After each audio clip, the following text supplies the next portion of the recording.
Welcome to the Jackson Rudolph Podcast. I'm your host, Jackson Rudolph, and this is episode 124. And as you can see, I have got two legends of sport karate joining me today. My teammates, people that I've been very blessed to share some time on Team Paul Mitchell with, none other than Danny Etkin and Sammy Smith, two of the best to ever do it with the nunchucks. And I'm super excited to have these two on the show tonight. Obviously, great friends of mine, so we're going to have a lot of fun. But for our Black Belt Magazine audience that might not have met some of you guys before, I'll give you a little chance to introduce yourselves too. So Danny, how about we start with you, my man? Hey, everyone. Hey, Jackson. Hey, Sammy. Thank you so much for having me on this show. I'm really excited about our conversation and our episode tonight. My name is Danny. I'm a member of Team Paul Mitchell with Jackson and Sammy. And I've been competing on NASCA since I was 8 years old. I'm 22 now. The last tournament that I competed in was Diamonds 2021. And that's about it for an introduction from me. Also, I'm currently a student at USC studying business administration. Cool. Love it. Again, welcome to the show, Danny. And Sammy, introduce yourself. Hey, everybody. This is Sammy Smith. I think I've been on this show now with Jackson 5 or 6 times, so I've been around quite some time. Also a member of Team Paul Mitchell, along with Jackson and Danny, and I'm super excited to get to chat with Danny tonight. It's cool to be on this show with another person, especially from the lineage that we come from, so I think it's going to be really cool to chat with everybody tonight. Absolutely, and I love that word you use, lineage. We're certainly going to be talking about lineage a lot tonight. Of course, both of you students of Matt Imig. And you've got other inspirations throughout your career as well that we'll talk about. So I'm super excited to get into that. But one thing that I know that a lot of sport karate fans who are tuning into the show are probably wondering is what you guys have been up to. As Danny mentioned, right, inactive since Diamonds of 2021. Sammy, we haven't seen you in a little while either, but there might be a comeback on the horizon, right? So Danny, we'll start with you. Give us a little life update and tell us what's been going on. Yeah, so I'm currently in my senior year at the University of Southern California, USC. And, I feel like the time at USC totally flew by. I feel like I just started, and I'm sure you guys both felt that same way. I know that you both graduated from undergrad at least. And, so I'm wrapping up my last couple months right now. And, I have an internship right now. I'm kind of focusing on marketing. That's been like an interest of mine recently. And so I'm diving into that. Some other things, some other passions that I've been into. Some people know this, but I've been really into meditation and yoga lifestyle and stuff like that. So I run a club here at USC. It's like a weekly event, and we have, a bunch of people come every week, and we have workshops and stuff like that. And so that's been really fun, like a fun passion project of mine. And and that's kind of where I'm at right now. Awesome. And Sammy, before we hear some of yours, Danny, I want to dive a little bit deeper into one part of that, just because it feels like a very podcast appropriate topic when we talk about like lifestyle changes. And this feels very Joe Rogan right now. But tell us a little bit, like you've gotten passionate about meditation. I know even like as you were still an active sport karate competitor, that's something you were getting more into. So kind of tying those two things together with the meditation, your sport karate career, and just life in general. If you could summarize it, what do you feel are some of like the biggest benefits that you've noticed since kind of taking that on as part of your daily life? Absolutely. Yeah. It's something that I've been interested in for a while. And I think martial arts and competing at a high level definitely sparked that interest because we're always looking for a competitive advantage. How can we perform at our top shape? And as we all know, sometimes the mind can be our best friend, and sometimes it can be our worst enemy. And as a competitor, we have to learn how to control our mind. And so it's very important that when we're going up on stage, whether we're going into a test, whether we are trying to show up for the people that we care about, we're there, we're present. And so that's, I guess, one of the ways, or one of the reasons that I started getting into meditation. And, on a little bit more of a deeper side, I guess I've always been someone that had a lot of, questions about the bigger aspects of life and things like that, and, connecting with myself and the world around me. And I found that meditation has been tremendously helpful in that inner journey as well. And so, yeah, I see only benefits. That's awesome. And I appreciate you sharing that, because I know that's something you're really passionate about and that you believe in strongly and rightfully so. So thank you for sharing. And then Sammy, life update. What do we got? Life update. Well, for the past 6 months or so, I was a full-time head instructor managing a studio for a well-known martial arts franchise, but didn't end up panning out the way that I would hope. But it's okay, because I'm going to move on to some other things. I'm thinking about a whole different career change, but I still need to think about it a little bit more. But in the meantime, I'm still teaching my online Zoom lessons. I hold a strength and conditioning class every single Monday, so I'm excited to get back into that. Also, I write some content for the Black Belt magazine as well, so this gives me a little bit more free time to do that. Just like Danny, I do have some interest in digital marketing, and I'm currently doing a Google certification for that. So I'm keeping myself busy in that aspect so I can move on to some different, career paths in the future. But you guys will see me at Ocean State, because I will be there getting inducted into the Hall of Fame there, along with Mr. Jackson Rudolph. And I actually will be stepping into the ring again. So that's going to be a lot of fun. That's awesome. And that's the big thing I wanted to get at is Sammy's back, right? I thought that this might be one of those shows where we're talking to people that have been away from the sport for a while. Will we see him again? Will we not? But Sammy's here to tell you, yeah, you're going to see me in a week. Yeah, maybe I should have kept it a surprise, but the surprise is out. Well, hey, where better to announce it than the Jackson Rudolph Podcast right now? There we go. But anyway, and similarly, Danny, I just wanted to kind of gauge where you're at on that. I mean, where are you as far as the competition world goes? Is it something where, you're looking at it and you might want to get back into it at some point, or are you kind of prepared to step away more? Where are you at on that? And more generally, I'll give you an out here as well if you need it. How have you been keeping up with sport karate, and what are some of your thoughts about the scene right now? Yeah. So in terms of the first question, definitely have not officially retired by any means. I think everyone would know probably if I officially retire. But, I just decided that with my last year of school, I wanted to really kind of start thinking about what are the next phases of my life and get a little bit more clarity with that. So I decided to take some time off, and whether I'll be back or not, I'm not 100% sure yet. And then in terms of, what was your other question? Just if you've been keeping up with the sport karate scene. And I still am teaching my students and everything. So of course I'm keeping up with how they're doing at the tournaments and everything like that. And, I enjoy watching the live streams, usually the next day, so I can kind of, scroll through a little bit. And, but yeah, it's something that I feel like I'm going to definitely keep up with as long as I exist, because it's such a big part of my life, and I'll always be a part of the sport martial arts community, whether I'm physically present or not. It's something that's always going to be a part of me. So I like to keep up with it. I love it. And I'm right there with you, man. Like never going to be fully away from it. There's always got to be something that keeps you coming back to it. And then Sammy, you kind of on the way to coming back here at Ocean States, how much have you been keeping an eye, whether it's your women's division or the other divisions for your students? How much have you kind of been keeping an eye on the sport and any general thoughts about it right now? Yeah, so I always like to, just like Danny said, I like to watch the live stream. I always think it's pretty cool to, even if I'm not there, to watch it as it happens. So I like to watch the live stream, especially the night show.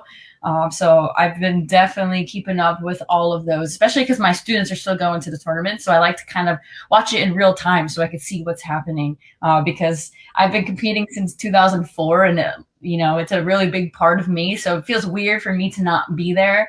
So that's my way of kind of still being there, even though I'm not truly being in the room as well. But this time I won't have to worry about that, and I'll be able to see my students live in person. So I'm really looking forward to that. That's awesome. And one thing that I can share with you guys is similarly, stepping away from competition, not really knowing what my level of doneness is, right? And transitioning to the couch. One thing I learned very quickly is you're much more able to be a fan of the sport. Like I was already a fan of sport karate. Like I'd sit and watch other divisions as a competitor. But since I've stepped back a little from competing, I've become a super fan of sport karate, whereas before, I was just a fan, right? So as you guys have been fans of the sport and tuning into the live streams, I want to give you an opportunity to shout out some of the people that have stood out to you while you've been watching the live streams and kind of seeing how the sport has evolved over the last year or so. Who are some of those names that you look forward to when you see they're going to be in the show that night? We'll start with Danny. I'll start it off. Yeah. Of course, I'm always excited when I see a new face come up on the stage, but some that I really amped when I get to see their forms are, of course, our Paul Mitchell teammates. Some of them that I feel like really have been taking it to the next level, even since I stopped competing, are people like Esteban, who he's always been a weapons guy in my eyes, but recently, especially after competes, I really felt like, wow, he's quite a forms competitor too. And so that was pretty cool to see. And by the way, had a little Danny Etkin signature corner pass in that form, right? I did see that. And, Dawson, obviously Mr. Clean, super clean guy. And I always appreciate that. And, I love watching Salif compete when he does. Because he just has such a unique style, and it's something that I definitely appreciate. Kind of going against the grain a little bit and doing your own thing, but still maintaining really awesome, clean performance and martial arts. And Dawson does that. Sometimes, when people try to be very creative, there might be a little sacrifice in the martial arts aspect of things. But I feel like he's really special because he is able to do something really unique while maintaining that strong martial arts. So yeah, those are a few people. And then I guess in some of the younger categories, Philip Brumet is, been just getting better and better. I feel like every time he competes, he's just like so fired up. It just like makes me want to compete. And then younger, I like watching my students like Judah Sagawa, for example. He's been doing really good recently. So, yeah, I like watching him too. Yeah. Awesome. A great list of names there. Judah's been absolutely killing it. So thank you for your contributions and helping Judah get to where he's at because he's been crushing it. But, yeah, lots of good names there. Sammy, do you have any extras or did Danny steal all your answers? I was just about to say it. Danny stole like the majority of my answers. I was going to say, yeah, it's cool to watch this generation of Paul Mitchell people up on the stage because, as Jackson, you and I have talked about this, there's different Paul Mitchell squads and, you, me and Danny were all part of, I feel like one squad and then it's kind of moving on to some other people now. So it's kind of cool to see like how the Paul Mitchell, I guess, squad, moves on. I don't know. But along with Danny, I was going to say Philip Brumet has been making like great strides in his forms. Like he's so creative with his tosses, especially with like a small weapon like the combo. It's really hard to do certain types of tosses and he's doing amazing. I thought he was going to, win the Warrior Cup for a second. Also another person that Danny mentioned was Judah. Judah is on fire. Like I really want to see like where this kid like takes it because I think that he honestly could be part of like the greatest of all time like category just because like how we're seeing him like kill it now. But I also want to mention my student Riley Claire on Competitive Edge. She's finally just getting into, breaking into that runoff on stage category. And I remember like coming up, like that was like one of the hardest, things for me. But once you finally get that first win, it does make it a little bit easier. So I'm really like happy to see that she's just breaking through that barrier. So now hopefully we see her on stage more, because she kind of reminds me of like a mini me of myself. Not only in the way that she looks, but just her energy and her fire that she brings to the stage. So yeah, I'm really looking forward to seeing all those guys compete next week as well. A couple other people actually too. I want to shout out Kylie Boyer, and I also want to shout out Sarah Campbell, because I feel like they're doing really awesome things too. Especially it's awesome seeing Kylie with the chucks doing really hard manipulations, and same with Sarah. I think their difficulty is really inspiring. So I want to shout them out too. Awesome. And I'm super proud that you mentioned the difficulty for Sarah in particular, because that's like, I'm Sarah's coach, and that's what we talk about in terms of game plan. It's like, hey, let's go out there and hit the hardest bow form in the division, right? So I appreciate that compliment as well. But yeah, great names you guys are throwing out there. Sammy, I'm sure that Judah appreciates the size 24 shoes that you just gave him to fill by projecting him that he could be one of the best to ever do it. But I mean, hey, that's a huge compliment. So Judah, print that out and put it on a wall somewhere, man. That's awesome. So now I want to shift to Ocean State's coming up. And we've talked about a lot of the competitors of today, but Sammy, as you kind of referenced, the three of us are really from a previous generation, just sticking around because of how much we love it, right? And so I want to get you guys' perspectives on Ocean State Grand National stories, just like any, one or two just great stories that you got over the years. We've been going Danny first a lot. So Sammy, we'll have you kick us off with this one. Do you have any just great Ocean State Grand National stories to share? Jackson, I don't know if you're going to like me for this one, but one of the only times that I beat you was at Ocean State. I believe that was 2009, I want to say. Oh, that one. Yes, we both did traditional bow, and you beat me doing traditional bow. It was 2000. It had to be 2009, because I made stage for the first time in 2008, and then it was that next year. So, yeah, 2009 Ocean State. Yeah, sorry, Jackson. That was one of the first things that popped up in my mind when you said that. Because that same year, I'm pretty sure it was that same year, there was a raffle drawing for Chuck Norris's signed signature black belt.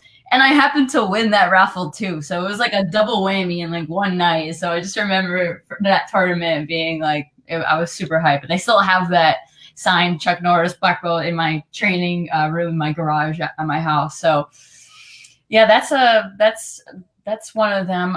The other one was, I actually believe that was one of the first times that I got on stage in 2007 for Extreme. I remember I beat Dana Hure, which was a really big win, because me and her were going back and forth, and I finally got the win from underneath her for a Extreme division, which was super tough, because that was when she was doing all her tumbling passes and raising her leg up above her head and then pulling it that way, all those crazy things. So that was definitely another good win. Speaking of which, I don't mean to I don't want to sound cocky or anything like that, but Ocean State is the tournament that I've been on stage ever since 2007, every single year since then. So that's kind of one of my greatest achievements for the Ocean State. So those are my stories. That's awesome. And what's crazy about the first story, the 2009 story, is that you probably don't know this side of it,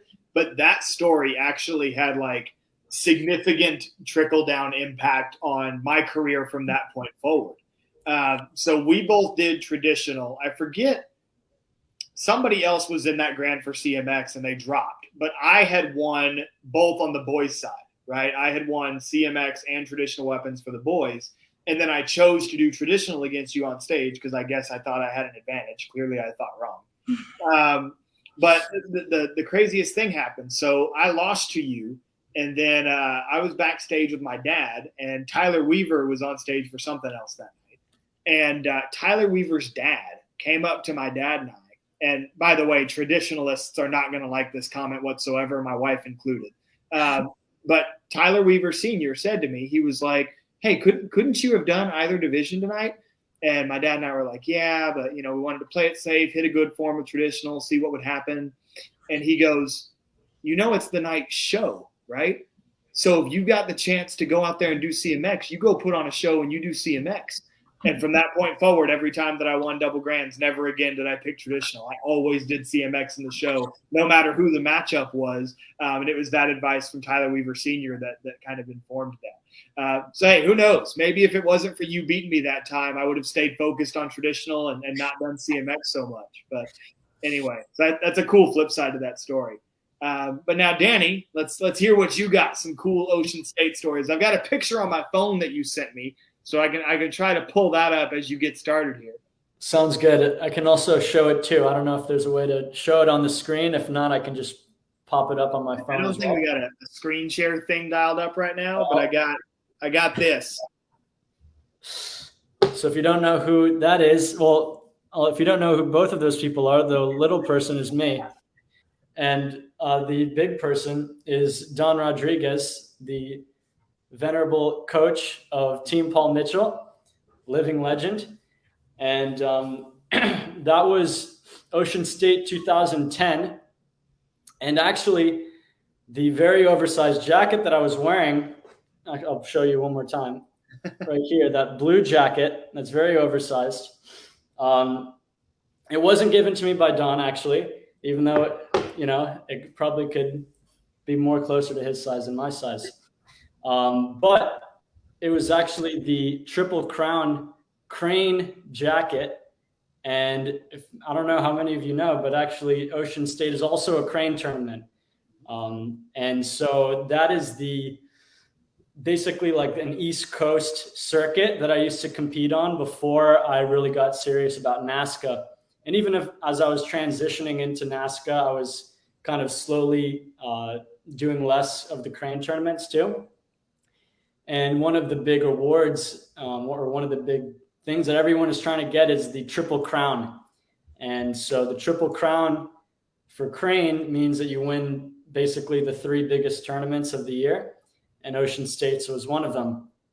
And there's a banquet there, and that's where I got this Triple Crown jacket and this picture with Coach Rodriguez. And here's the cool part, at least to me, is when I got the jacket, I knew he was the coach of Paul Mitchell. And I told him, like right here, that I'm going to be on Paul Mitchell one day. And I told him that when I got this jacket. And, that was really before, or that was pretty much as I was transitioning into starting NASCA. And so, yeah, that's a really cool story for me because it's totally, it just shows, like the progress and the relationship that I have with Paul Mitchell, because it's something that was my goal since I was a little kid. And, it kind of sounds like, oh, some little kid just saying, I'm going to to me, it's like if I was a little kid and I said, I'm going to be like the UFC champion or something like that. Like that's what Paul Mitchell was like to me. But, hearing a little kid say that, it's like, all right, yeah, maybe. Everyone's got a chance, but probably not. And so, yeah, it was cool. That's a really cool memory to look back on for me. And on top of that, and maybe we can all share about this, but we've had a lot of amazing Paul Mitchell bonding moments too. Obviously, the hospital performances that we have and at Coach Steve Babcock's place, we have a lot of good times there. And so those are also always some of my best memories at Ocean State too. Oh, yeah. There's nothing better than a Steve Babcock attic raid on a Thursday night at Ocean State, right? Absolutely. Trying to get as much vintage gear as you can for your Paul Mitchell stuff.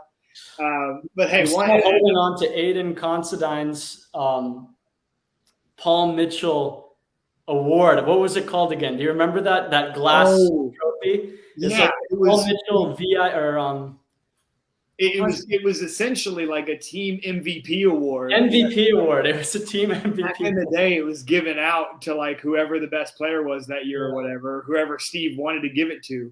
And we made it a fantasy football trophy one year for the team. I wasn't even a part of because I don't follow any of that. And somehow I ended up with the trophy. And it's in my room. You have the trophy? I have it, yeah. Not here, but it's in New York. Wait, so you have Aiden Considine's fantasy it's football been up trophy. in my room in a nice location, polished for years. That's hilarious. I love it. Yeah. And yeah, hopefully just kind of off the cuff, we get to some of those just like random hanging out stories. But one story that I want to make sure we got to is that obviously Team Paul Mitchell has a rich history of sync teams, but there are some times where one thing leads to another and a pretty random Paul Mitchell sync team just winds up getting out there for a couple of tournaments. And one of those sync teams that was like that short little burst of awesomeness when it happened was the two of you did a sync form. And I feel like most people just don't know that because it happens so few times. So I see, Sammy, you're laughing about it more. So I'll let you start here. I'm motioning this. I'm always backwards on the camera, but whatever. So Sammy, tell us about that experience of you guys doing sync together. How many times did you actually wind up doing it, and how did it come to be? We ended up doing it a solid 2 times. That's why you guys didn't see much of it. So I believe, and Dan, you could correct me if I'm wrong, but I believe originally we were going to do a weapon sync. And it started off with a chuck sync. And we had this, I don't remember much, but I do remember it was cool. We were passing the chucks back and forth. It was almost like it was too hard because we did some crazy like toss where we'd have to catch it and we weren't like sticking it. And I remember Matt was in town and he helped us out a little bit. And he was like, yeah, it's pretty good. It's pretty good. You know, good job. And that's my Matt Emick impression. But then Aiden got hurt that year. So I believe like Danny and I were going to do weapon sync, even though him and Aiden were doing forms. That's how I remember it. But then Aiden got hurt and I always wanted to do team sync. So Danny and I put a form sync together instead of the weapons one. So we never got to do the weapons one that we actually planned. And then kind of like last minute, we put together a open form sync. And the first time that we did it was at AmeriKick, and it was really good. Like we hit it, like we stuck it. We didn't end up winning. But I think we thought that we should have won, but you know, maybe some politics happened, not sure. But it was a really good form. Then the next tournament was Ocean State. And I was like, all right, we got this. Like, this is going to be the one. And the very first move that happens is that Danny does like a round off X out and I turn and I do like a Webster and it was supposed to, you know, happen at the same time. I fall on my butt on the Webster. So, and it was right in front of the judges, the very first move. So that was unfortunate. And, you know, we didn't win. And then after that, I don't really remember what happened, but it was a really fun time. I enjoyed doing the sync for the 2 tournaments that we did it at. Maybe Aiden came back after that. I'm not really sure, but Danny can kind of hopefully fill in the gaps with the info that I'm missing, but it was a fun time. I was about to say, Danny, give us your side, my man. My side, totally different. No, I'm just kidding. I guess for some more context, this is 2016. Compete Nationals. Aiden broke himself on a cheat 720 split, which I believe was his last split move to this day. It's not funny that Aiden got hurt, but the way that you're doing it is just great. He broke himself. Anyway, keep going. I'm sorry. Yeah, that's how when I talk about Aiden, I start talking like how me and Aiden talk to each other. So yeah. But anyways, yeah, he hurt himself. Competes doing a cheat 720 split in his form, which sucked. And then basically me and Sammy, we just kind of picked it up and we were like, you know what, there's got to be some Paul Mitchell forms team. And so we decided to scrap the Chuck's form that we were working on for a while. And then we just did I forgot exactly the order of it. If we decided to do chucks before Aiden hurt himself, or if we were going to do chucks after. I'm not exactly sure on the details of that, but I do remember having a lot of fun coming up together with this. And I really felt like our friendship grew from that experience. I remember like really thinking that after we trained, because we had like, several weekends together and multiple sessions in a day. And, it's like totally, I think anyone who does sync, and Jackson, I'm sure you can also say the same. Like when you're in it with someone together, there's like a bond that's created by creating the form, competing together, relying on each other.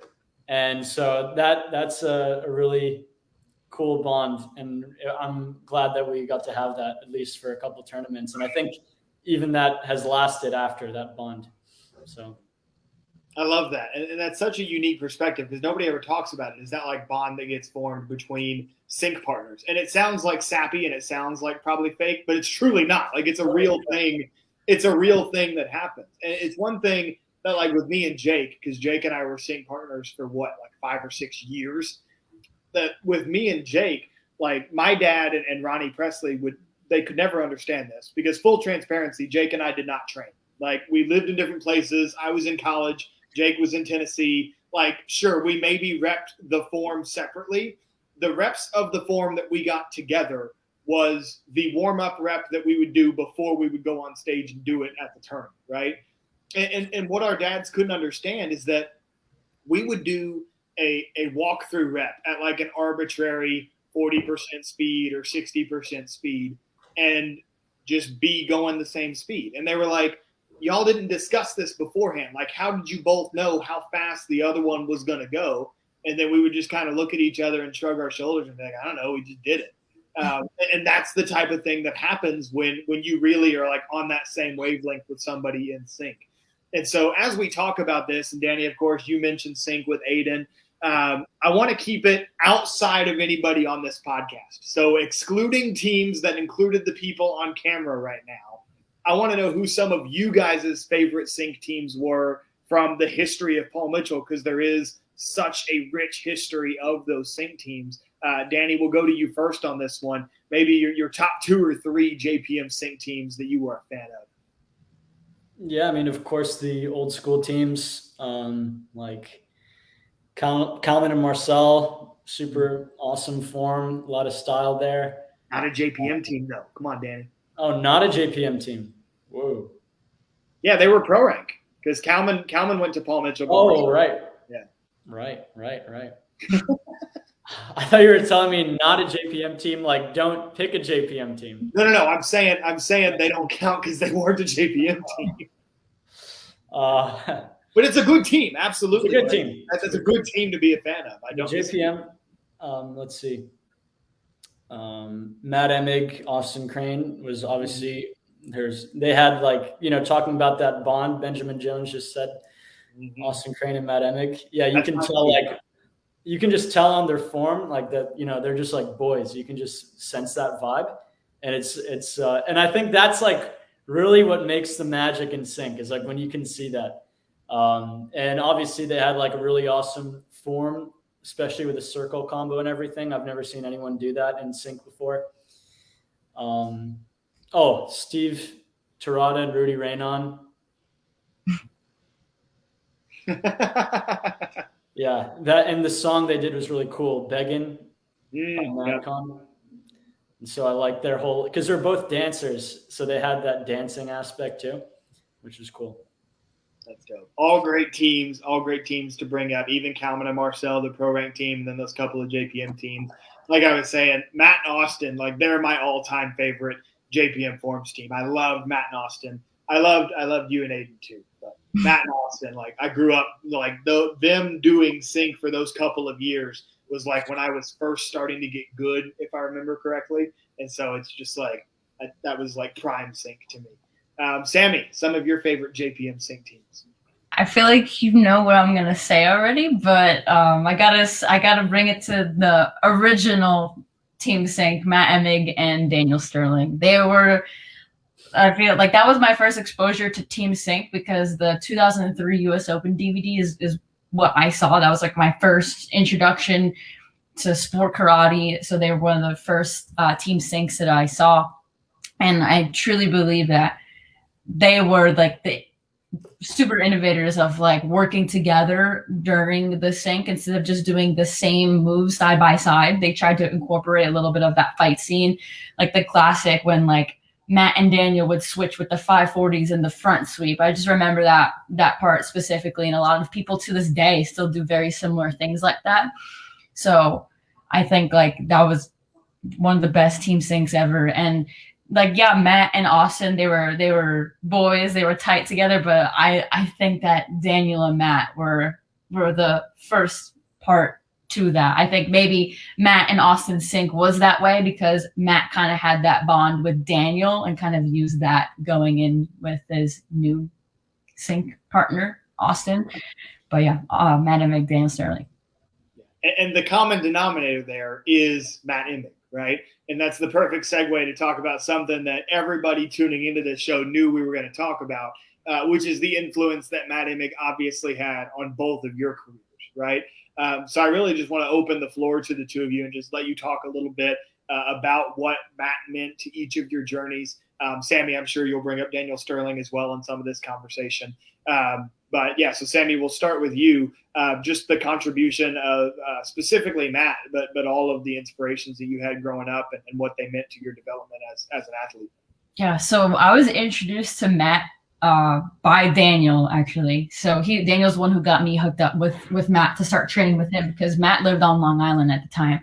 And Matt was only 17 years old and I was 7. So I was like one of Matt's first private lesson students like ever. So that's a pretty cool, like, thing to claim, I guess. But yeah, I mean, I'm sure Danny can say like the same thing. Like Matt was like, I don't know. It's like so hard to explain how great of an influence Matt had on all of us. Like when Matt was training me, I wanted to be Matt. I wanted to act like Matt. I wanted to do my forms like Matt. I wanted to walk like Matt. I wanted to talk like Matt. Like everything that Matt was, I just wanted to be like him. So he was like one of the first people alongside Daniel that, like, if I could be that person, I would. So every time I would train, I would obviously have my own style, because I can't be like an exact copy of him, but I would try to do everything like him, even the way that our breathers are, the way that we pause, the way that we pose, like everything was like very like Matt Emick-esque. And I still think that, like, even though I don't mean it now, like my forms when I make them up still have like such a great influence from just the way that I walk into the ring, the way I do my intros. So you can definitely tell that there was like a very heavy influence on Matt with my stuff. But Matt also used to travel to some of the tournaments with me when I was little. He was like almost like my big brother in a way. We'd go out to eat. We'd, some of the tournaments that you could take the ferry, if you're from New York and you have to go to like Ocean State, for example, you might take the ferry. Matt would come on the ferries with us. We'd travel together by planes.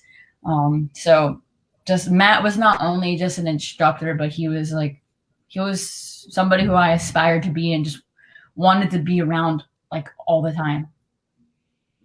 So. That's a great overview. My mom is telling me I'm wrong about something. I don't know what I'm wrong about. I think that your mom and my mom are teaming up against an anti-sport karate fan in the comments who I've already deleted. Okay. If you don't like sport karate, then don't watch the podcast. All right, we got plenty of sport karate fans that are going to support. We don't need you to watch the show anyway.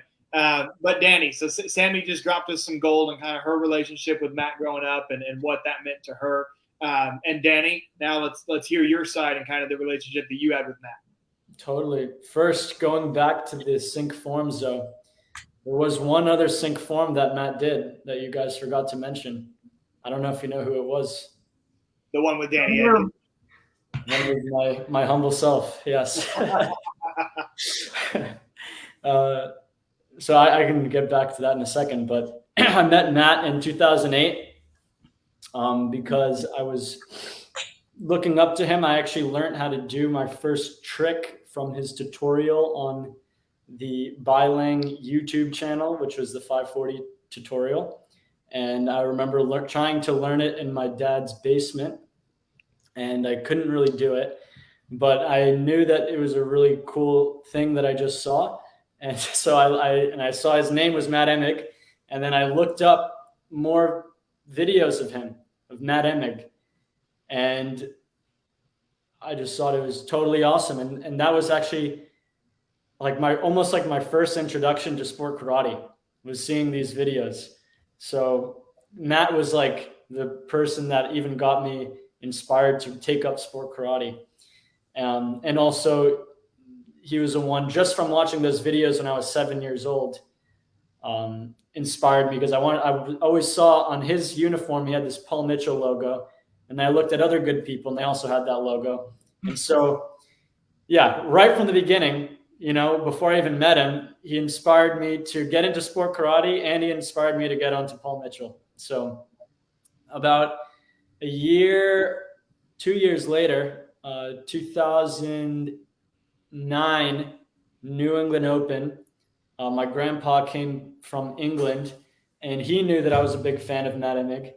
And so when he saw Matt Emig compete on stage that night, he just got off the stage. He was still like sweating and everything. And my grandpa basically forced me to introduce myself to Matt. And I was really shy. I was super shy back then. And I totally didn't want to do it at all, but he just made me do it. And I still have that picture. Maybe I'll find it by the end of the podcast and I'll pull it up. But yeah, that was 2009. And then ever since then, my mom at the time, she's still my mom. My mom, she reached out to Matt at that time and asked if we could start doing training together. And that's when he hurt himself. So we couldn't train for a little while. And I was so bummed out. I was it was like my life was over. I was so upset that he was injured. And then when we started training, he was still on crutches. He couldn't do anything. But I still remember our first lesson ever at Center Mauritius. Do you remember that place, Sammy? In Long Island? No. It was someone's garage, one of his students' garage, and I started training there. It was really cold. And we would train there, and basically what him and my mom would do is we didn't have a time, you'll do it for an hour, train for 2 hours. It's let's just see how long Danny can go before he starts doing handstands and just get super distracted. And so that's how it started. So I was a little kid, when I started training with him.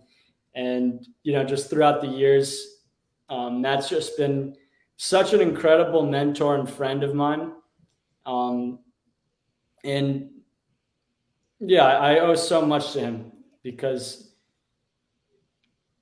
you could tell that he really cared about his students. And I felt that he really cared about me. It wasn't just a transactional relationship. He really cared about us and did so many things for us. I did the Karate Kid experience with Matt in 2010, and we got flown out to see the Karate Kid movie premiere. And so we had that experience together. And when my mom actually reached out to Matt about that competition, the Karate Kid competition, thinking that he would do it with someone else. But it was maybe you can just this is cool. You should do it. And then, he was yeah, I'll do it with Danny. Let's do it. I was whoa, I just totally wasn't expecting that. And it led to a memory that's still, I still really hold close. And, so many awesome times with Team Emig and traveling and going to Puerto Rico and Cayman Islands and just, doing so much. And, staying at his house when I was a kid, who does that? Who just lets some kids stay at their apartment with them, for a week or something, a 10-year-old. And so, yeah, he's just been such a mentor of mine in sport karate and out of sport karate, and, someone who's a very close friend of mine now too. So, Yeah, like so much respect for Matt.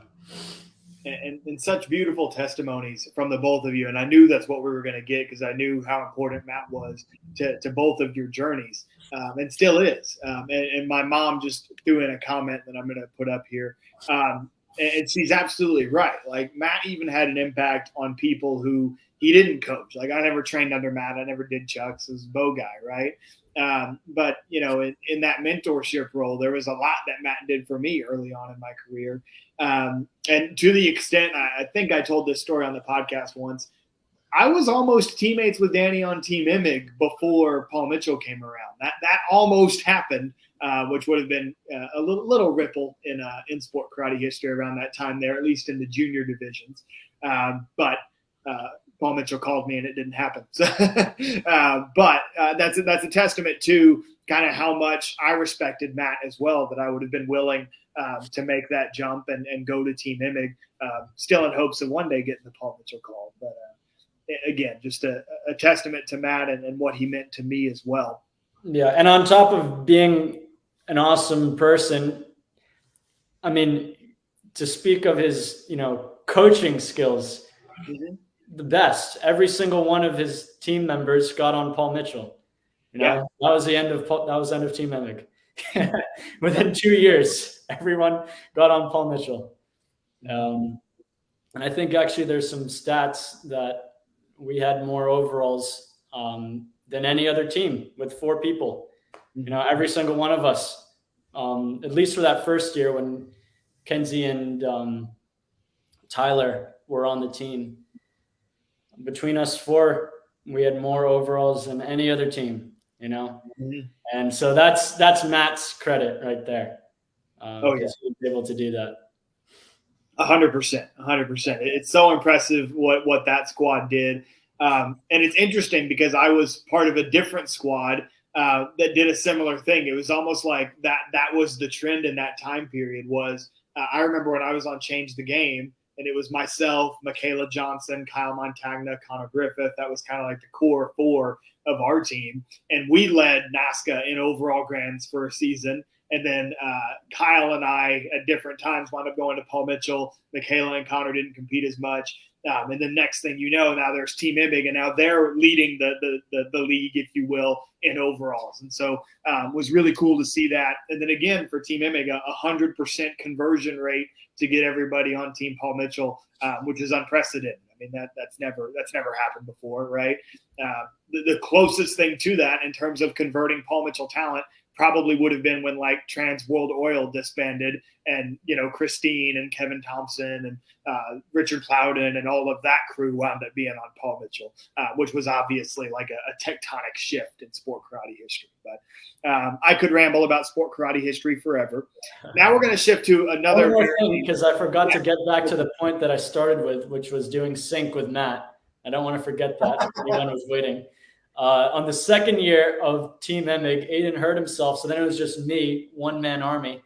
And then Matt actually stepped in, came out of retirement, and did sync nunchucks with me at US Open. And that was so cool. That was pretty baller because I remember competing against you and Matt at that US Open. And I thought it was cool to just share a division with Matt. You know what I mean? Because you and I had competed against each other. I know. Imagine like going out and training with Matt. You're like idol since you're a little kid as sync partners, going to jam, training, like coming up with combos together. It was like trippy. That's wild. Yeah. So speaking of Matt, we're going to get into another very podcasty topic here, which on the show all the time we do top 5s, right? And in my experience, it's pretty easy to put together like your top 5 bow competitors, sword, commas. Like I can rattle off my top 5s for those, right? Chuck's is a little bit more difficult because in my opinion, whenever I've sat down and tried to think through that top 5, I get to Matt, and then I get to the 2 of you, which I consider to be pretty interchangeable. I go back and forth about which one of you I would put ahead of the other, and I really can't make a decision, and I'm certainly not going to do that with both of you on my show right now. But I like interchangeably go with the 2 of you, and then it's kind of, like you could kind of make an argument for a lot of people. I'm not saying and because the other people in this discussion aren't good, but it's and because it's like, well, in my opinion, it's those three. And then it's kind of hard to figure out who else is going to make up your top five. And I've got some names that I want to mention as well that I'm going to give that respect to. But I want to ask the nunchuck experts first. In you guys' opinion, who are some of those people that if you were making a top five and I gave you that the two of you plus Matt was 1 through 3, who's going to fill out that list in your opinion? And whoever feels more passionately about this answer can jump in first. I can start. Go ahead, Danny. I'd say one of the people is Alan Davies. I think he was a great nunchuck competitor. And yeah, he definitely had his own style. And, obviously everyone who's done nunchucks in the past 10, 15 years who is successful takes a lot of their influence from that. So that was there too. But I would say, yeah, he was up there. Another person who I always really liked watching was Ross Constam. I thought he actually had a unique style of competing. It was a little different from Matt's style, I think. But he made it work because sometimes, you have the different style because Matt has like the winning formula. His style works. So usually sometimes when you see a different style, it doesn't quite like look like that NASCA, like winning kind of form. But Ross's form was really cool, I thought. And so, yeah, he made it work. So I think those are two that I would consider. Mm-hmm. Yeah. That's fair. Sammy, what you got? Along the same lines as Danny, it's definitely hard because I feel like the top nunchuck competitors, like you gotta like they like we look like Matt. So like if you want to be a top nunchuck competitor, not saying that you have to look like Matt, because I think everyone should have their own style, but it's very like prevalent that, okay, like if you're one of the best nunchuckers, you kind of have that Matt Emig style. Just because it's so different, like the way the spins, the strikes, using different angles, things like that. I do agree with Danny about Alan. He was super clean. He kind of looked like Matt, but not really at the same time. But he always had like super big strikes, which I think that's a lot of the things that people miss out with chucks. Like you can make combos look different, just how you do them. And a lot of the times you want to over exaggerate your strikes. Matt used to tell me all the time, you got to over exaggerate your strikes. So, if you're having those big clean strikes, you're definitely gonna look good when you're doing your nunchucks. Another person that I kind of like taught here and there, but I've seen him come out with some videos lately, and I'm hoping he kind of breaks out of the runoffs a little bit more. Is Zeke Gomez? He's pretty creative with his nunchucks. He got a lot better within the last few years. Like surprising. Like I just saw a video of him the other day, and I was like, wow, like this kid's pretty good with the chucks. So I think he is definitely one to watch, like up and coming. It's just very hard for me to put like a fourth and fifth person in the list right now, but definitely Zeke is somebody to definitely keep an eye on in now and into the future. Absolutely. And Zeke's somebody that we pretty recently picked up onto Team Competitive Edge. And I've been very fortunate to be part of Zeke's training. And it was interesting what his philosophy was, because it was like, well, let's go to the bow guy who made all the releases and let's learn how to do releases with chucks. And that's kind of what we did with Zeke. Was I kind of said, all right, let me take my bow brain and see how many releases we can make up. And that was where a lot of Zeke's difficulty came from initially. And then now training out of Florida Sport Martial Arts Academy, he's also working a lot with somebody who I think deserves mention, not in the top 5 all-time conversation, but just somebody who's out there on the circuit right now that you got to respect the difficulty this guy puts out, and that's Brandon Caruso. And some of the stuff that he does, I mean, he goes for stuff in forms that's just ridiculous, like that people should not consider doing in a form. He just throws it because he can, and he's got great speed and he's got great energy about him as well. I guess since I'm the one who's a talking head on the podcast every week, I'll offer up how I would close out the top 5. So who I would put in that 4 spot, based off of resume alone and historical significance, is Gemma Nguyen. And Gemma's somebody I'll draw an Allen Davis comparison here because Allen was good with his chucks, but what set him apart was his tricking, right? Like the air that he could get and the way that he tricked was his differentiator more so than his chucks, but he had good enough chucks to back up his tricking, right?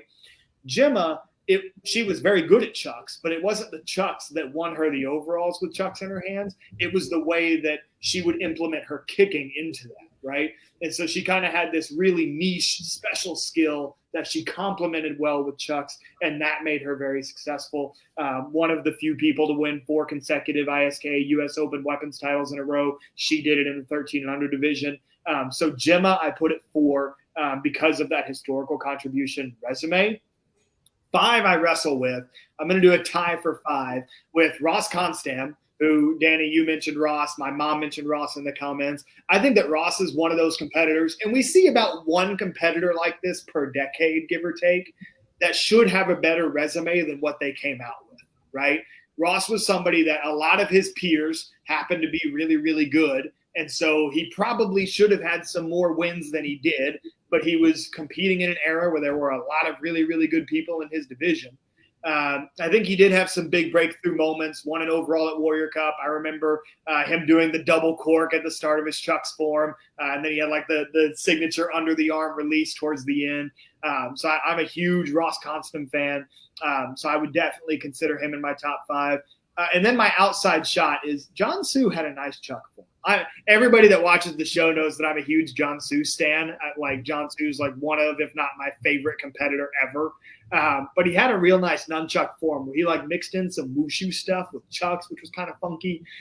So I'm going to throw John Sue in there as an honorable mention. But my 5, I would go Matt, Danny and Sammy, Jim and DeWin, and Ross Constam. And I'd be pretty confident with that list going to anybody. But anyway, I just love doing top 5s. I think it's a lot of fun, and it always gets some good discussion down in the comments.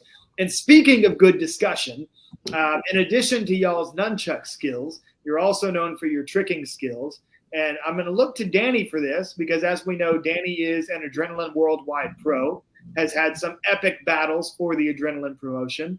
And so I want to ask, are we going to see any more battles in the works? Is that something that Danny Etkin is still interested in? Or are we going to see you throwing down with any trick battles for Adrenaline? Absolutely something I'm still interested in. As of for this coming Adrenaline, I will be at Adrenaline, but most likely will not be competing this time around. But that definitely doesn't mean that I'm not competing again. Adrenaline is something that still very much excites me. I think that they're really taking the sport in a very exciting direction.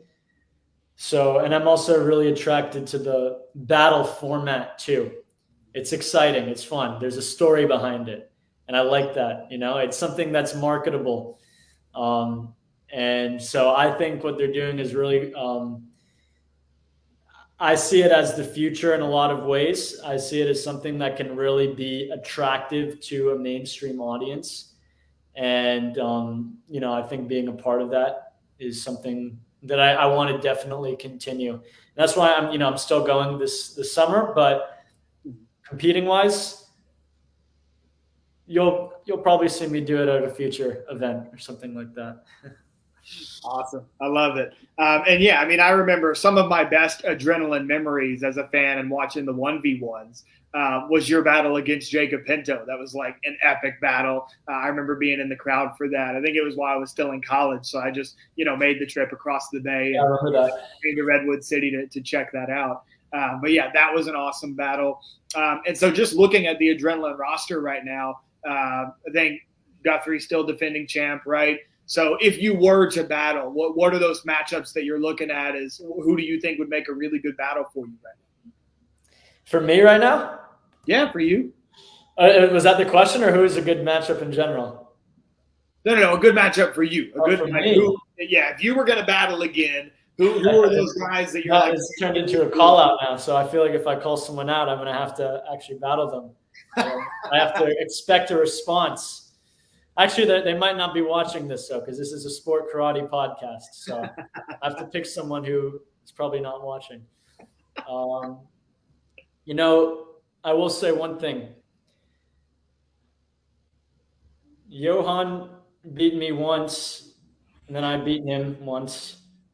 So, I feel like that's there isn't any closure on that yet. So, maybe that could be something, but we'll see. All right.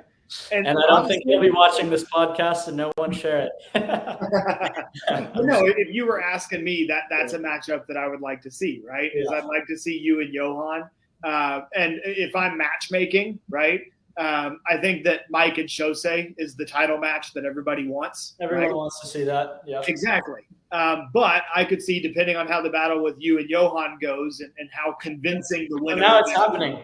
That's what I'm saying, right?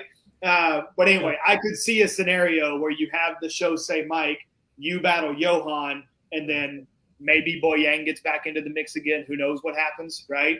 But I don't think – the reason I'm saying all this is that I don't think that Danny Etkin should be too far out of the title conversation, because I think once you're back to trick battling full time, if you choose to do that, you're somebody that could put together a battle for the belt.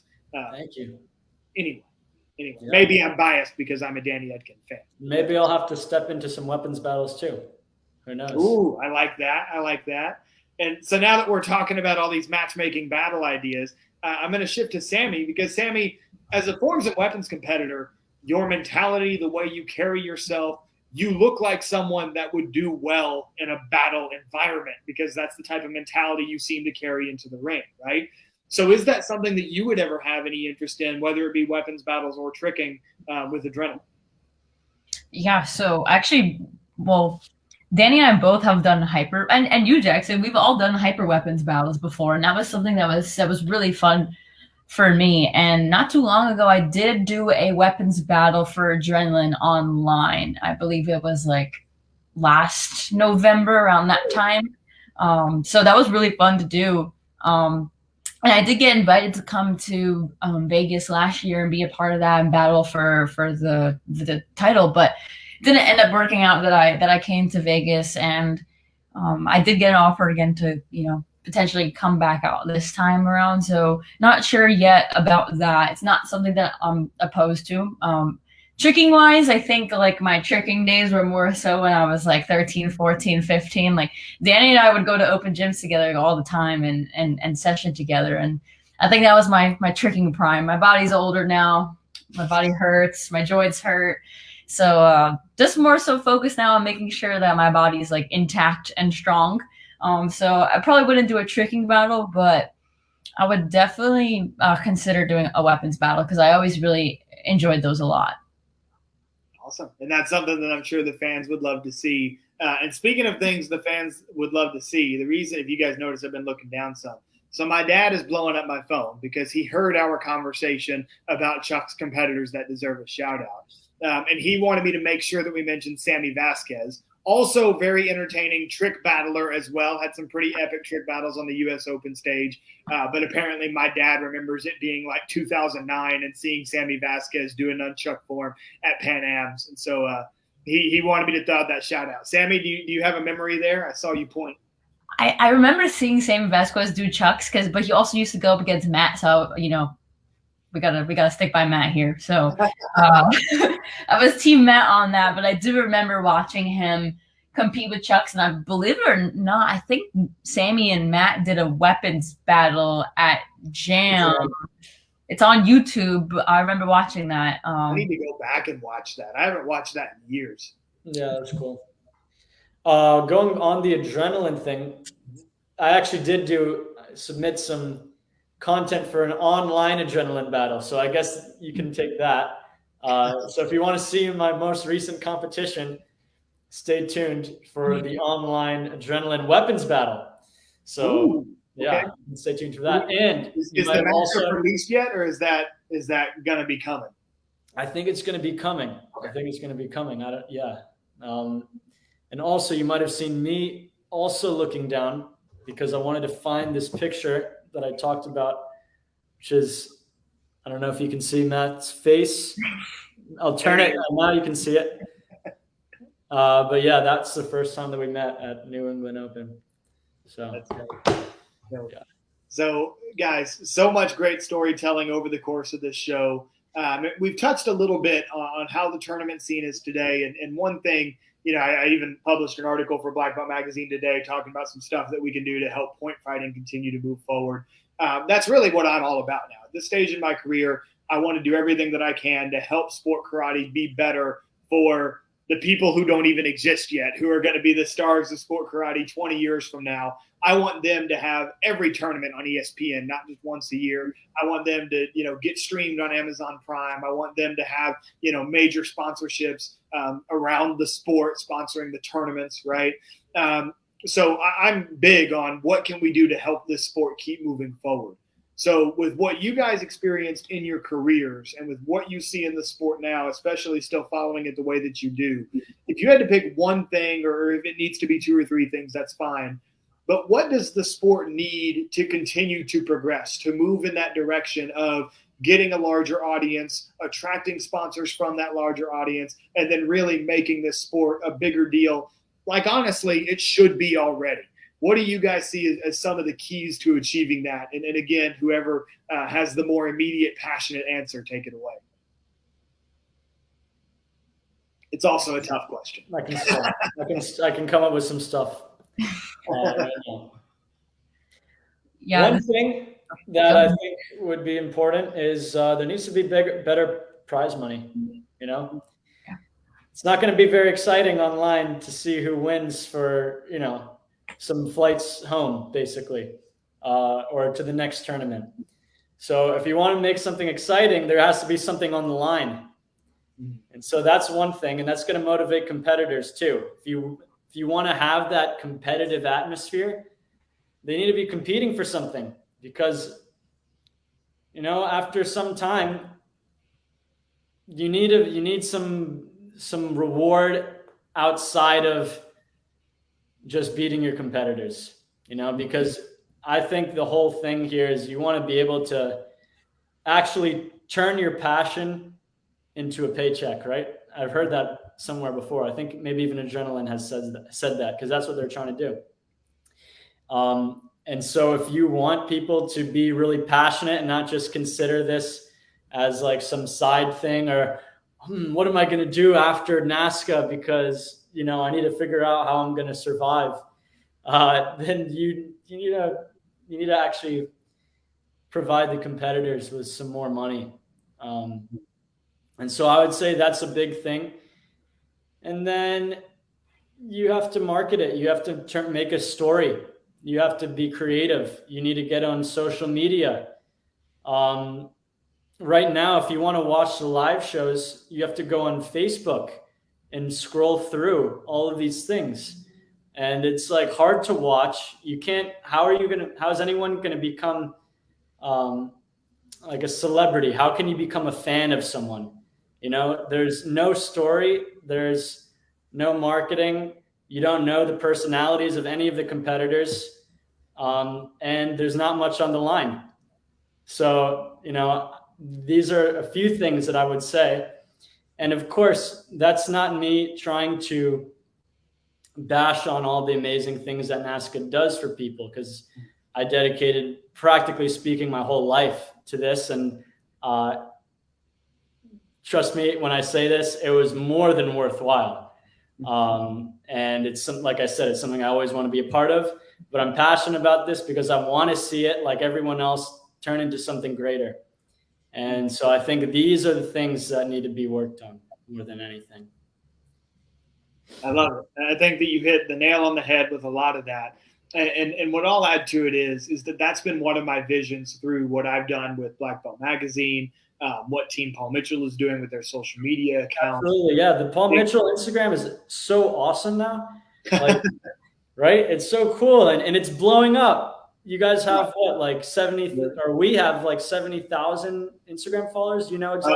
Up to about 84,000. 84,000. Yeah. But right? That's so cool. Exactly. And thank you for that. And one of the things that we're trying to do with that is have fans connect to who these athletes are, right?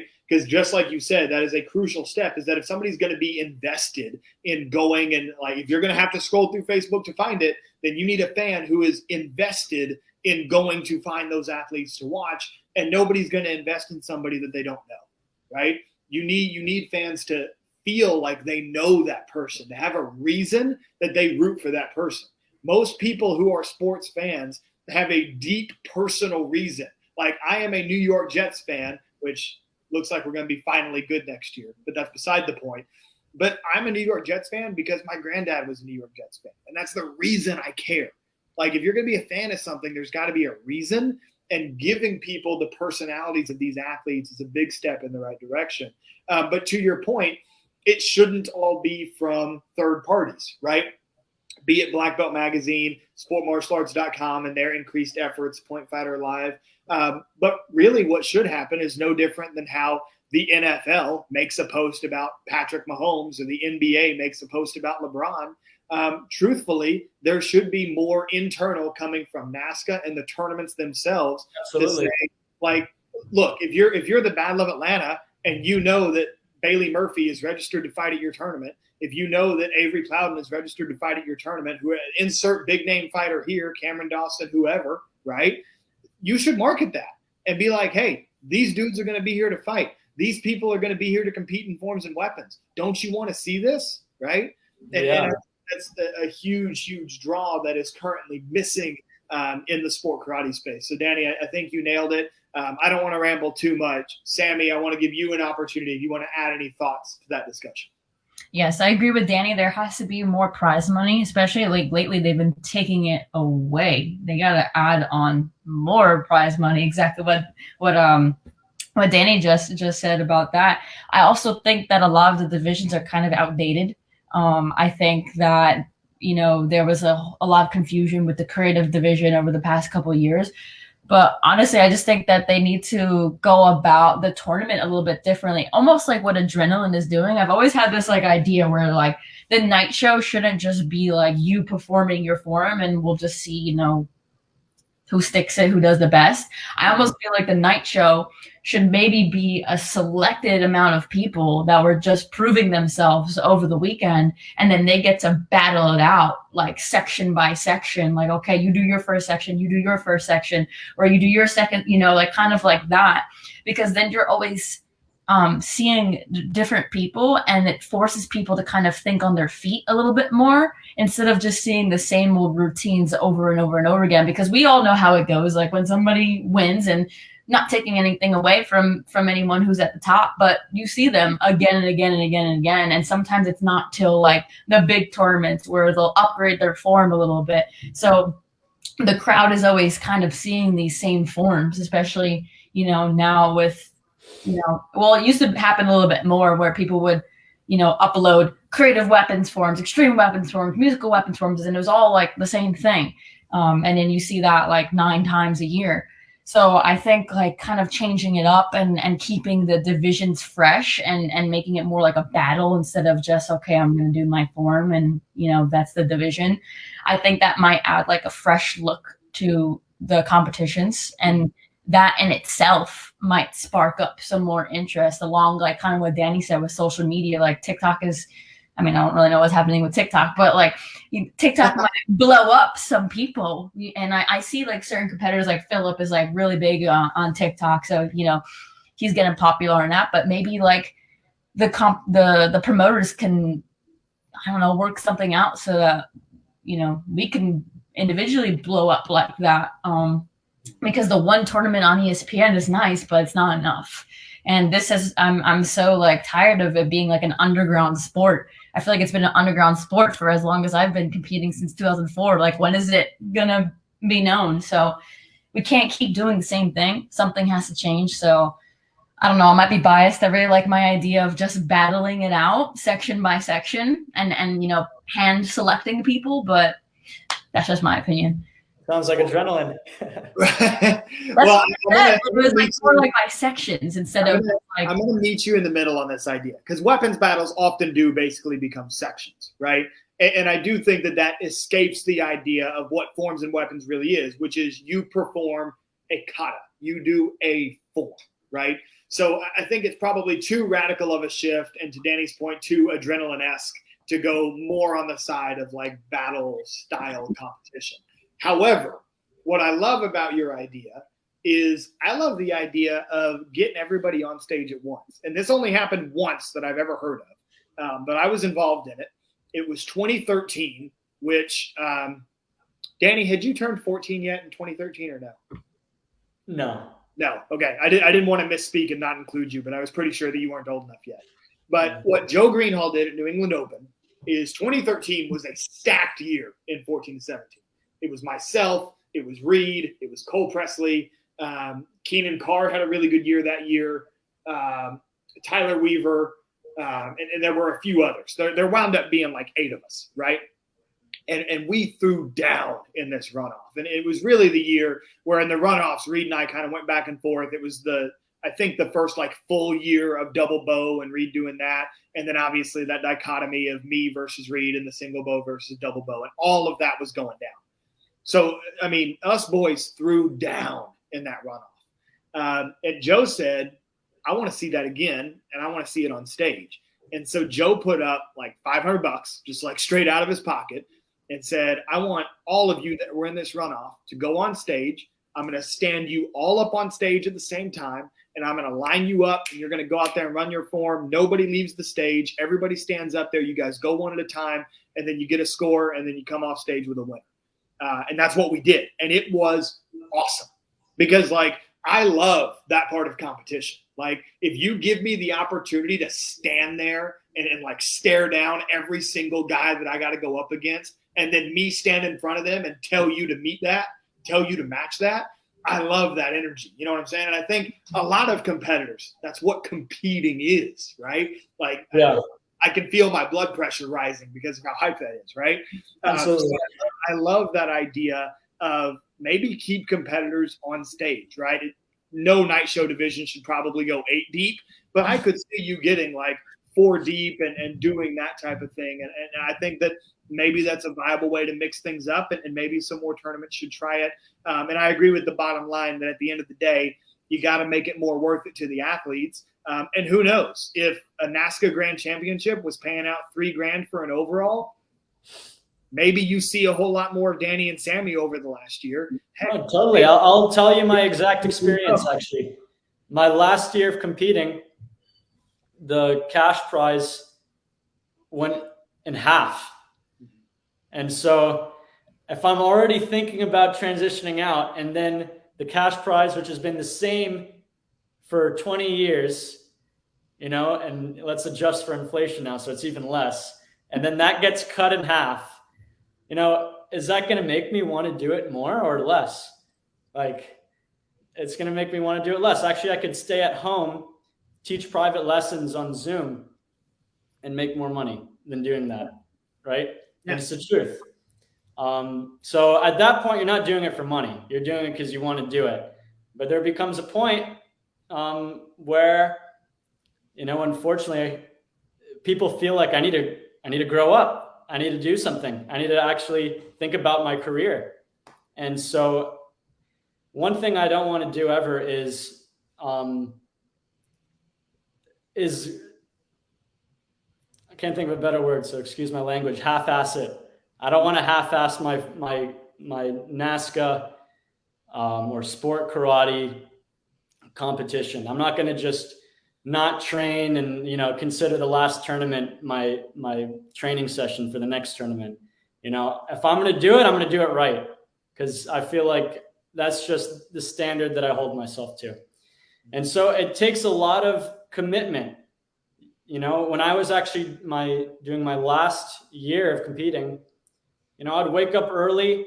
I didn't really have a gym to go to, and I would, just train by myself early in the morning. It was cold. Sometimes I'd do it on the rooftop of my garage because, where else am I going to go? That's like, kind of private. And so it takes a lot of hard work, and so many people can attest to this. You have to sacrifice a lot. And so, especially for those who are getting into college and thinking about, after high school, especially, what am I going to do with my life? It takes up a lot of time. And if you don't have any reward in terms of a monetary prize, it's going to be really, you're going to lose some of that motivation for sure. Or on a more positive side, I'll say you would have a lot more motivation to continue. Maybe you don't lose the motivation. The motivation for me is still there, but also as you grow up, there's motivation from other aspects of life too. And at a certain point that can take precedent because you have to get practical. And so sport karate should be something that's practical for people to do after they graduate high school. And to do that, there needs to be some money involved, or a pathway to get money. Danny is preaching right now. Danny, I appreciate you. And that's the big thing about this podcast. And it's something that, as the host, I try to, peel back as much as I can and let the guests talk. But I consider myself a straight shooter. And we need more people like this, like the two of you who are willing to sit down, look in the camera and say, this is how it should be.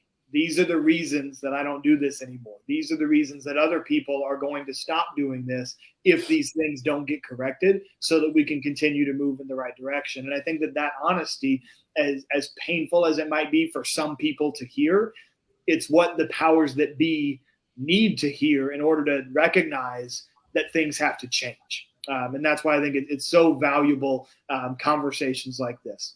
I want to end the show on a little bit more positive note. And since it has been a while, I think all of season 4, we have not played a game yet on the Jackson Rudolph podcast because we've had a lot of big shows with big important guests, and we've been doing a lot of serious discussions. But before I let you guys go, I do want to play. We'll just do 3 quick rounds of a little fan favorite on the podcast, and that is some Sport Karate 20 questions. So the way this is going to work is I will be the game master, so to speak. I'm going to think of 3 different Sport Karate related individuals. We'll do an easy first, and then a medium, and then a hard. You guys will go back and forth asking one question at a time. You cannot guess unless it's your turn to ask the question. So, Sammy, if you ask a question and then you think you figured it out, you can't guess it until after Danny has asked a question, right? So we'll bounce back and forth for 20 questions, and then we'll see who gets the best 2 out of 3. And, of course, those of you in the comments, feel free to chime in and see if you can figure it out. I'm going to trust Danny and Sammy on the honor system to not be looking in the comments to see what ideas people are throwing out there. Right? Danny, I think we need a warm-up round. A warm-up round? Yeah. Okay. We'll do a super easy, and then we'll do easy, medium, hard. Okay. All right. Super easy. Okay. I have a super easy. Danny, since this was your idea, we'll go to you first. Okay. Oh, am I asking Sammy a question? Trying to figure out. No. You asked me a question, trying to figure out who this is. So I'm asking you a question to see who this is. And you say does this person do commas like that? You know what, Sammy? I think you know this better. I think you should go first. Okay, Jackson. Does this person do commas? Yes. So now, Danny, it's your turn to ask a question. Okay. Is this person male? Yes. Okay. Not ready. Was this person on Paul Mitchell? Yes. Is this person retired? Yes. Is this person technically? I don't know if it's officially official, but effectively. Is this person Tyler Weaver? This person is Tyler Weaver, so Sammy gets it. That's the warm-up round, so no points being attributed. But that's Danny. Do you understand the game? I feel warm. Yeah. You feel warm. Okay. Yeah. So Danny, you're getting the first question this time. This is the easy round. So that round was the very easy. We're taking a step up to just regular easy. Okay, I got one. Okay. Is this person retired? No. Is this person a female? Yes. Is this person on Paul Mitchell? Yes. Y'all narrowed it down quick. Is this person your wife? No. Is this person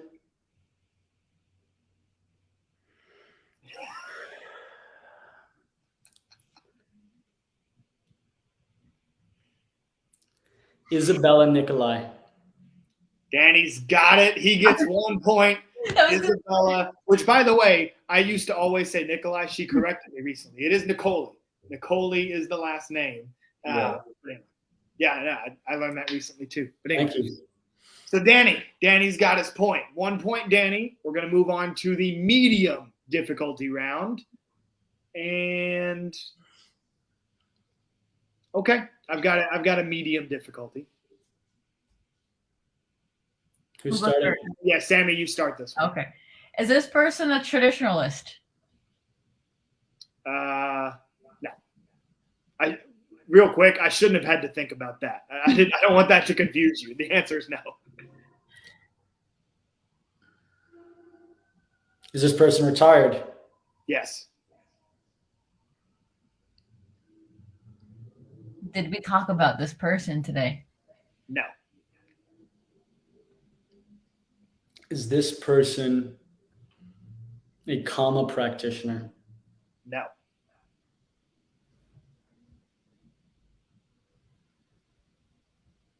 Is this person on Paul Mitchell? No. 15 questions to go, Danny. Is this person I forgot if Sammy asked already. Is this person a female? No.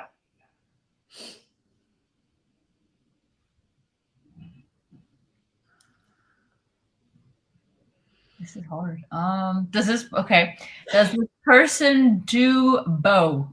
Yes. Did this person compete in the last 6 years? Last 6 years, no.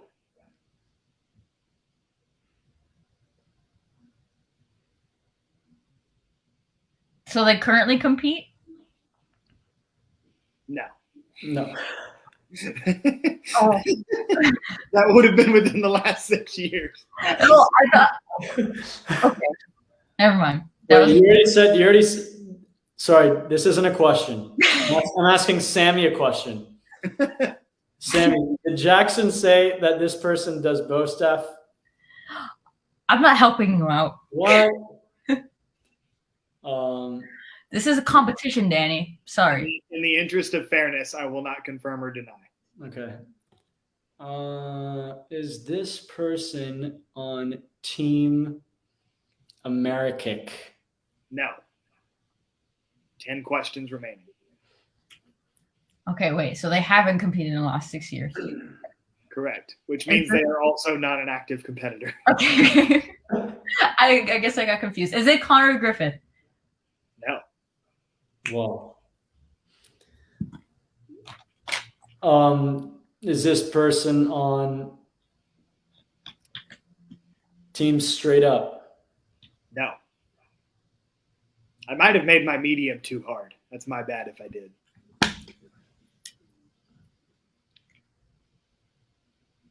Back to Sammy. For the people guessing in the comments, by the way, I'm going to remind you that at the beginning, this person is not a traditionalist.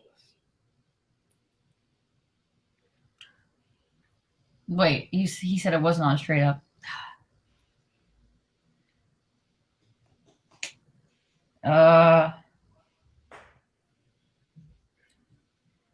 Did we decide if it was a female or a male? Absolutely. But I can't help you with that, Sammy. I was about to say, I didn't help Danny, so I'm not going to help you. Oh. Skip. What? Sammy's taking a skip back. Wow. That is not. It doesn't count as a question, Danny. You skipped it twice in a row. What if I skip though? Just kidding. I think skip should. It's a forfeit. Go ahead. I think skip should count. Skip should count. Okay, skip counts. So. Yeah.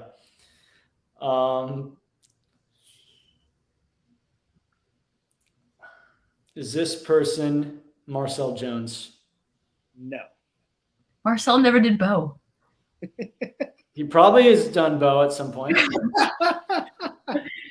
Yeah. Oh my gosh. Wait. Is it Nate Andre? No. Oh, that was such a Jackson person, though. It was a really good guess. I'm going to give y'all a hint since y'all have 5 questions remaining, and I don't think y'all are close. This is a bow competitor who I have competed against. 5 questions remaining. It's Danny's turn.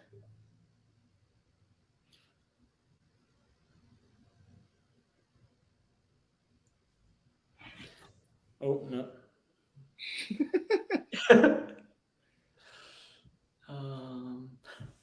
Is this person Ricky Darn Tootin' Morris? It is Ricky Morris. Wait, Cody, you're looking at the comments. That's not fair. Wait, hold on. How can you accuse Danny of looking in the comments if you weren't looking at I didn't look at the comments. Your mom said Ricky Morris. No, I didn't even look at that. Why would I get so excited if I looked at that? I am trusting Danny on the honor code. His reaction was genuine. Ricky Morris is timing was a little skeptical there, Danny. That's all I'm gonna say. But you're a skeptic, Sammy. So that was a good one. I will admit that medium was a little on the hard side. But as promised, for those watching at home, we will still do one more round as the hard round. Danny is our winner with 2 points. But Sammy, you can earn some pride back by winning the hard round. Okay. For the hard round, you guys should both know who this competitor is. I have my hard round. I got it. Sammy, you're first. is this person a fighter? No. I wouldn't be that mean to you guys. Okay. Is this person retired? Yes. Is this person an extreme sport karate competitor? Not wait. They do extreme, not traditional. I will give y'all a helpful answer and say that this person did both.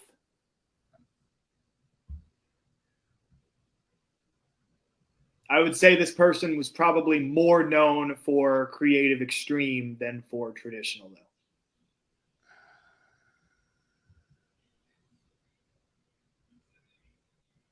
Is this person Jason Borelli? Wild guess, but it is not Jason Borelli. Danny with confidence guessing a person after 3 questions. Sammy. Is this person a female? It is.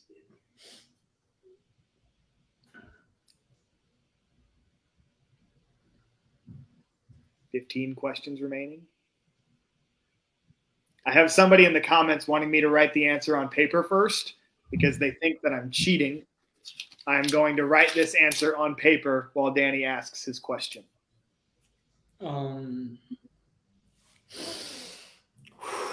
Is this person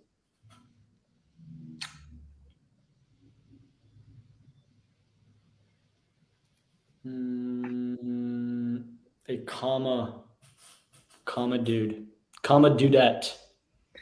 This is not a comma dudette.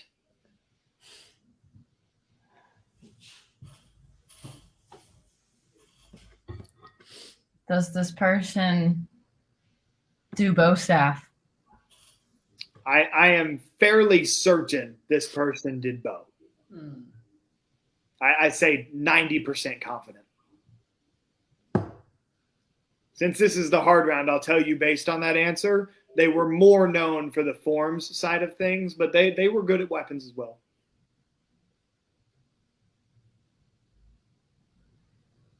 Ooh, I got to give respect to Sammy, your mom, threw out a fire guess, Al Safransky, but it is not Al Safransky. But she did commas, so it's still a fire guess. Not many people know that name.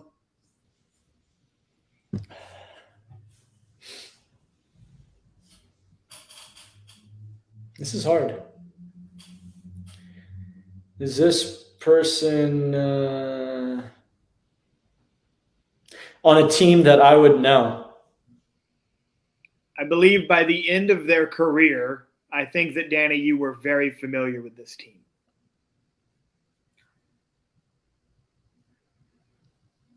is it Lady Jade? Sammy gets it. Wow. And I wrote it down. Lady Jade. Very nice. What a guess for Sammy. That was awesome. That was awesome. I don't even know if you can find Lady Jade on YouTube, but I hope that you can, because I think most of her videos would have been on Zen Inc. Danny, help me out. Was she on 100% at the end, or? She was on 100%, and we used to train together actually all the time. Mm-hmm. Yeah. Yeah, I thought that'd be a good hard mode one. So yeah, Danny gets 2 points. Sammy pulls out the hard mode one. I get 1.5 points. So yeah. All right, you'll make it closer. Make it closer. You lost by 100th of a point. We'll put it that way. Anyway. But yeah, again, thank you guys. This has been an awesome show. For the viewers, I am going to try to bring back things like 20 questions, Sport Karate Team Roulette. We're going to try to bring back some more of those games because I know that they were a fan favorite on the show. But Danny and Sammy, from the bottom of my heart, thank you guys for your time. This has been another awesome show. I really appreciate you guys' honesty, your storytelling, and above all else, just dedicating your time to come on the show. Any final comments? We'll start with Danny, then go to Sammy. Thank you for having me on. It's always fun to get together, catch up, remember some awesome life memories, and just connect. So thank you for having me on.